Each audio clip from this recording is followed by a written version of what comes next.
Well, hello everyone. I am Matt Williamson, and so I like to pull back the curtain with recording times and things like that. So it is 1:30 Eastern here on Monday, and I'm recording my first podcast of the week.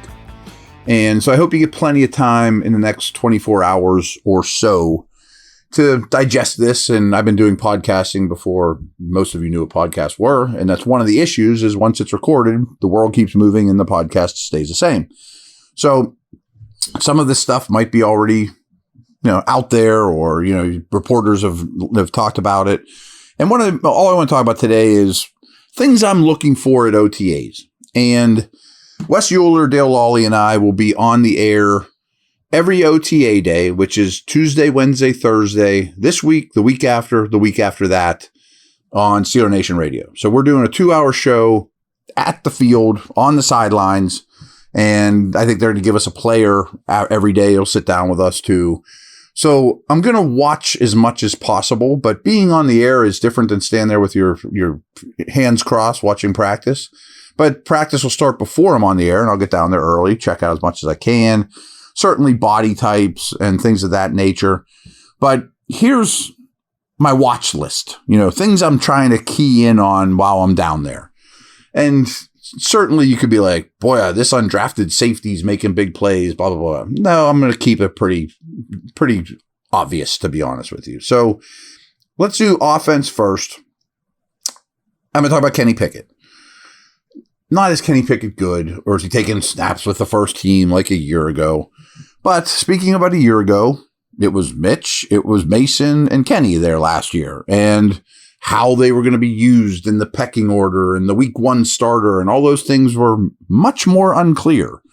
But you have the three same human beings, and we all know Kenny is a starter now. And what I want to see is, does he look in charge? Not does he look like he belongs, and how's he getting along with his teammates, and him and Cam Hayward friends. We know all those things. He's respected, but I want him to look like year 10 Ben, which he won't, but I'm just talking about body language and being in charge, chewing out the left tackle who's wrong, or however he chooses to lead. I just want to look like he's in charge. Like, this is my team now, and get used to it. You know what I mean? I'm here to stay. So again, that's some of these things are how good do you look in shorts and a t-shirt? How good do you look in helmets and, long arms, and all the rookies? I want to body type them up. So I'll do a lot of that in this podcast. So, but that one's kind of a harder one to judge, but you can get the gist of it when you're there. I've talked to you about George Pickens and his route running and the offense, and not a lot of route diversity. And we're not going to be able to be like, boy, he looks better versus man or versus zone coverage than he did as a rookie in OTAs. But I do want to really pay attention to him coming out of his breaks, slants, outs, things of that nature. What's his route running overall look like right now? And along those lines, and this will be much harder for me to do, especially when I'm on the air, but what kind of route concepts are they practicing? And that's direct shot at Matt Canada, of course. What kind of route combinations are we seeing out there? And sometimes you don't even have 11 on 11s. You just have one-on-ones, running out routes or go routes or whatever. But I am going to pay attention to what type of routes are they running the most. And if we get a lot of opportunity to see route combinations, I want to see that as well. So an obvious name that I can't wait to see are all the rookies, but same with Calvin Austin, who's basically a rookie, but we did see him at this time last year and in training camp, and he's very impressive to be right next to him and watch him run. You talk about explosive. He's not a super finesse guy either. I hope he has that same jaw-dropping acceleration and top-end speed that I remember seeing in Latrobe last year, So that's really intriguing to me. Similar, and the word explosive comes to mind, explosive ?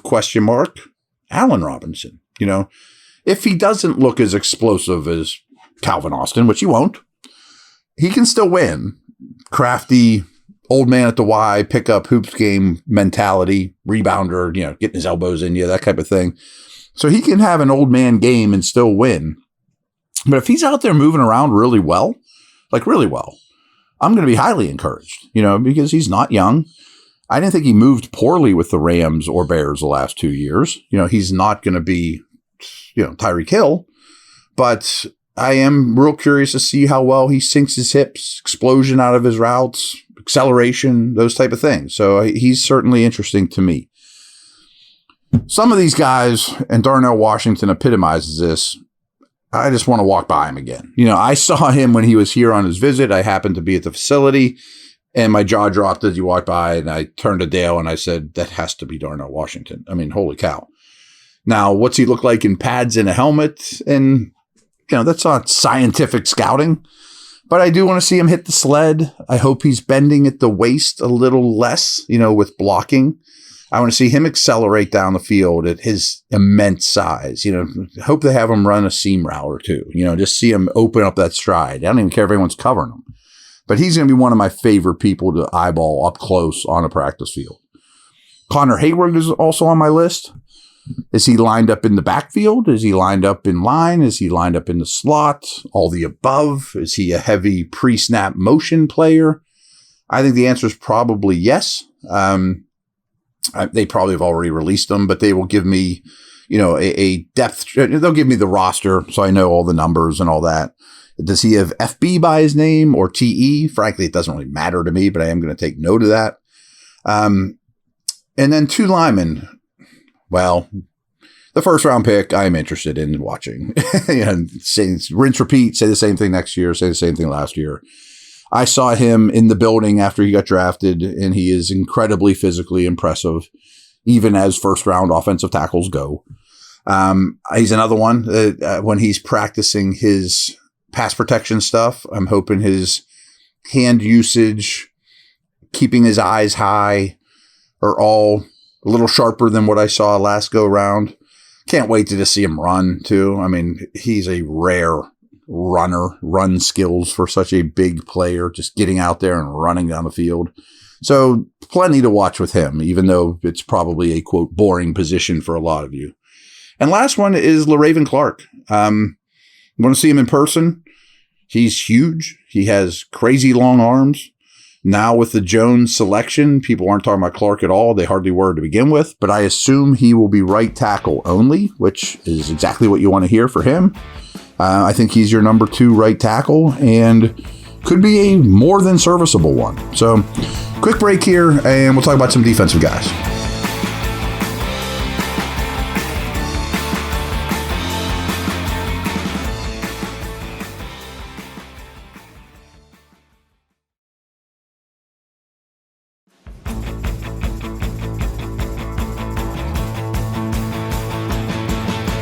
All right, we're back. I don't have as many defensive notes, but sort of in the Jones-Washington rookie feel. Can't wait to see Benton. I think Benton is the body type that they are looking for at nose. Much more Tyson Alualu than Casey Hampton. Want to see how he runs as well. I think he'll be very impressive in this setting. Want to see him hit the sled. He's got those big, heavy hands. How much does he knock that sled back compared to Cam and Ogunjobi and those type of things? And that's, not the most scientific thing either, but would love to be right next to him during D-line drills, doing his thing, because I think he will impress. I think DeMarvin Leal's really interesting. Now, my hunch is, and you won't hear me say these things very often, is he a 3-4 end or an outside lineman? Really, he's a D tackle. And will he do 100% work as a 3-4 end or even close or D tackle? Like, not any stand-up stuff at this point. No drills with the linebackers. I assume he will. I mean, can we call him now a true 3-4 defensive end playing the same position Cam Hayward does? I think that answer is yes. I think he's also tried to add some weight. So I'm curious, does his body look a little different than I saw it last? That's just, grow up playing inside all the time, get to 290, 295 possibly. So it's a big year for him, and people aren't talking about him a lot, but he could take a big step forward this year. I want to see Herbig on the hoof. I mean, which that means just in person, in either street clothes or, just really eyeball his body type. Worries me a little. I mean, I like the pick. I like the player. I wonder about his length. Does he look like he's not going to look like DeMarcus Ware or Julius Peppers or somebody like that? But does he look big enough to ride the ride at outside linebacker and do battle with offensive tackles in the run game and short yardage and things like that? I want to watch a Landon Roberts. Basically, I just want to see his speed.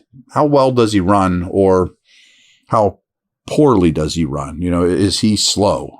I mean, I know he's not going to run like Ryan Shazier, but does he have enough? We'll see some of those things just in shells and helmets, and so that's interesting to me too. How much work does Mark Robinson get? What's the usage of Muse/Robinson on defense? Do they get a lot of snaps? Does Muse get hardly any snaps as a true linebacker? I don't know. I'm just curious. Will we see them out there a lot, or will we try to? Are they going to get all the new linebackers out there as much as possible, getting every rep they can, and look at Muse just as a core special teamer? Don't know, but I think you'll get some of those answers this week. I also am curious about Neal as a strong safety. Will he exclusively be a second level player, or will he have some snaps? Won't be as a single high, but will he have some two deep stuff as well? That leads me to my next nugget. Are we going to see a high percentage of single high? I think that answer is yes. We've been talking about this forever. Mixed, complemented with press man coverage. I bet you see tons of that. I mean, it's one of my favorite things to look for in these upcoming practices. Are you going to see Pickens versus Porter, man on man, not in off, not in zone, press man banging around, man on man type of situations? I think these practices are going to have a lot of those, and especially in training camp. But will it also be complemented with a single high safety and team, or is it going to be a two high look? Or I think you'll see a lot of man and a lot of single high, whether it's KZ or Minka. Also brings me my last one. What do they do with Patrick Peterson? Is he just playing outside like those guys, banging around like Porter as a press man dude? Or does he creep into the slot? Does he match up on tight ends? I'm also curious. Last year, their cornerbacks they're a right-left team, for the most part. I mean, sometimes you follow a guy across and pre-snap or whatever. But are they going to be more multiple that way? Or are they going to say, you're the left, you're the right? I don't have a preference. I'm just curious, is that something that's changing? And then last one, too, is kind of an easy one. I want to see what Trice looks like on the hoof. I was lucky enough to sit down with Porter right after he got drafted. He just drove in and did a segment with us, and he was a wow player to look at and go, wow, that's a corner. Trice is even bigger, so I wonder what he looks like walking around out there compared to the rest of the corners on the team, which is a very big group in general. So I'm looking forward to it. Maybe half of these will get answered, or at least have a better feel. And this is what I'm looking for this week. So good stuff. I am looking forward to it as well. Take care. We will talk later.